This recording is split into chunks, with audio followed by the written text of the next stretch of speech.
Hello दोस्तों, dictation start होगी 3 second बाद।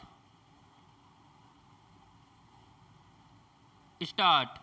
मनोवैज्ञानिकों का मत है कि फूल इंसान की श्रद्धा और भावना का प्रतीक चिन्ह है, जबकि यह व्यक्ति की मानसिक स्थितियों से भी परिचय कराता है। फूलों के अलग अलग रंग और सुगंध अलग अलग प्रकार के प्रभाव उत्पन्न करने की शक्ति रखते हैं। कई फूलों में औषधीय गुण भी पाए जाने का प्रमाण है। फूलों की दुनिया में गेंदे का फूल सर्वाधिक लोकप्रिय और व्यवहार में बहुलता लिए है। फूलों से अलग अलग सुगंध के इत्र भी बनाए जाते हैं। पुराने जमाने से लेकर आज तक फूलों से वैवाहिक समारोह, जन्मदिवस और अन्य आयोजनों में इसकी सजावट खूबसूरत और आकर्षक होती है। इसके अतिरिक्त कभी कभी हम अपने प्रियजनों को खुश करने या किसी मांगलिक अवसर पर उन्हें फूलों का गुलदस्ता भेजकर अपनी आत्मीयता का प्रदर्शन भी करते हैं। धरती से विदा हो रहे व्यक्ति को भी हम पुष्प अर्पण करना नहीं भूलते। हम कह सकते हैं कि फूल हमारे जन्म से मृत्यु काल तक हमारा साथी बना रहता है। पैराग्राफ।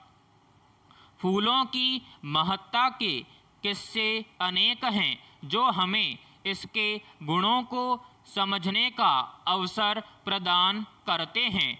फूलों का संसार निराला है, जिसका वर्णन हर धर्म के ग्रंथों में वर्णित है। फूलों के बारे में कई मान्यताओं का चित्रण कवि, लेखक, साहित्यकार, शायरों द्वारा किया गया है। धार्मिक कृत्यों में फूलों का प्रयोग पूजा और उपासना के लिए किए जाने के दैनिक दृश्य हम देखते हैं। कमल का फूल तो हमारा राष्ट्रीय पुष्प है। गुलाब की सुंदरता पर गीतकारों, शायरों और कवियों ने खुलकर कलम चलाई है।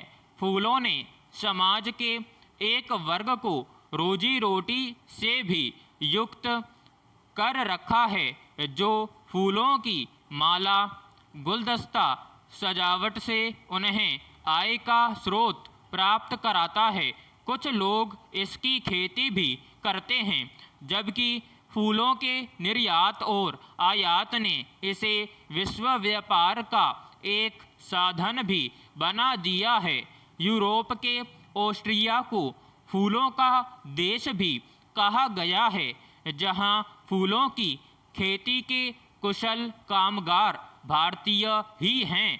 कहा जा सकता है कि महामारी की वजह से मौजूदा एकाकीपन के दौर में मायूसी को दूर रखने के लिए हर परिवार को अपने घर के किसी कोने में अपनी पसंद के किसी फूल के पौधे रखने पर अवश्य विचार करना चाहिए, ताकि उनके जीवन में फूल अपनी कोमलता, सुगंध और रंग बिखेर सके। दुनिया के कई देशों में वार्षिक रूप से फूल महोत्सव मनाए जाते हैं, जहां पर्यटकों की भरमार लगी रहती है। पैराग्राफ। देश कोरोना की दूसरी लहर के कारण गंभीर संकट में है। इसका असर अर्थव्यवस्था से लेकर समाज के सभी हिस्सों पर पड़ा है। आबादी का हर तबका संक्रमण की मार झेल रहा है।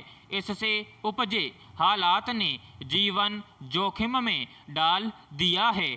नौकरी पेशा लोगों से लेकर रोज कमाने खाने वालों तक की स्थिति दयनीय हो चुकी है। महामारी के दुष्प्रभावों ने छोटे बड़े कारोबारों तक की कमर तोड़कर रख दी। ऐसे में निश्चित रूप से करोड़ों लोगों की आजीविका पर असर पड़ा है। वैसे यह सब साल भर से चला आ रहा था। हालांकि कुछ महीने पहले संकेत मिलने लगे थे कि हालात अब काबू में आ रहे हैं, लेकिन दूसरी लहर ने और तगड़ा झटका दे दिया। अब महामारी के साथ महंगाई भी लोगों को रुला रही है। ऐसे में घरों का बजट बुरी तरह से बिगड़ गया है। मोटा अनुमान बताता है कि कोरोना से तबाह अर्थव्यवस्था ने करोड़ों लोगों को गरीबी में धकेल दिया है। पैराग्राफ। उल्लेखनीय है कि पिछले एक साल में लोगों की आमदनी पर काफ़ी असर पड़ा है।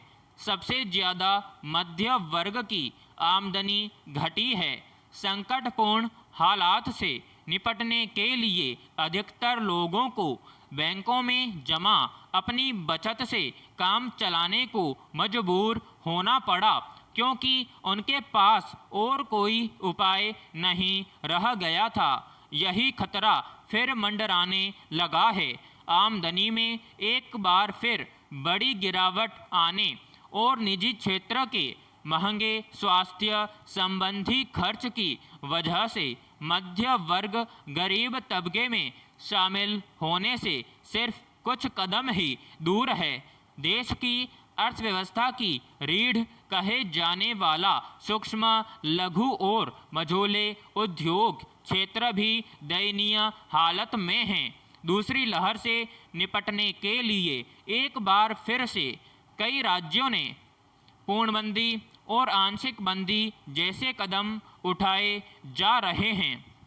इससे देश की विनिर्माण गतिविधियों और सेवा क्षेत्र की रफ्तार सुस्त पड़ गई है। उत्पादन श्रृंखला फिर बाधित होने लगी है। इससे छोटे उद्योग कारोबारों की चुनौतियां बढ़ गई हैं। हालांकि कोरोना की पहली लहर के कारण लाखों छोटे उद्यमी तो अभी तक भी आर्थिक व रोजगार संबंधी परेशानियों से उबर नहीं पाए हैं, और ऐसे में फिर दूसरी लहर ने उनकी मुश्किलें बढ़ा दी हैं। सबसे अधिक विनिर्माण और सेवा क्षेत्र की छोटी कंपनियां प्रभावित हुई हैं। सर्वे में कहा गया है कि पिछले एक साल के दौरान भारत महामारी से सबसे बुरी तरह प्रभावित देश के रूप में उभरा है। अब दूसरी लहर के मामले बढ़ने के साथ विभिन्न राज्यों में बंदी और कड़े प्रतिबंध जैसे कदमों का आर्थिकी पर भारी असर पड़ा है।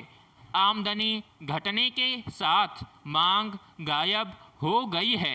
सर्वे में शामिल 70% कंपनियों ने कहा कि उन्हें कोविड-19 से पूर्व की मांग के स्तर पर पहुंचने के लिए करीब एक साल लगेगा। पैराग्राफ। आय पर असर पड़ने से मध्य वर्ग संकट में है। जहां घर से काम की वजह से करों में छूट के कुछ माध्यम कम हो गए, वहीं बड़ी संख्या में लोगों के लिए डिजिटल तकनीक, बिजली का बिल जैसे खर्चों के भुगतान बढ़ने से आमदनी पर असर पड़ा है। बच्चों की शैक्षणिक व्यवस्थाओं से संबंधित बदलावों ने भी खर्च को बढ़ाया है। लाखों लोगों ने घर, वाहन या दूसरी ज़रूरतों के लिए जो कर्ज ले रखे हैं, उनकी किस्तें चुकाना भारी पड़ रहा है। हालांकि वित्त मंत्री निर्मला सीतारमण ने स्वास्थ्य, शिक्षा, बुनियादी ढांचा और शेयर बाजार को प्रोत्साहन देने के लिए बजट में कई प्रोत्साहन सुनिश्चित किए हैं, लेकिन इस बजट में छोटे आयकरदाताओं और मध्यम वर्ग की उम्मीदें पूरी नहीं हुई हैं। कोरोना के कारण बने आर्थिक हालात का मुकाबला करने के लिए आत्मनिर्भर भारत अभियान के तहत मध्य वर्ग को कोई विशेष राहत नहीं मिली है। विराम समाप्त।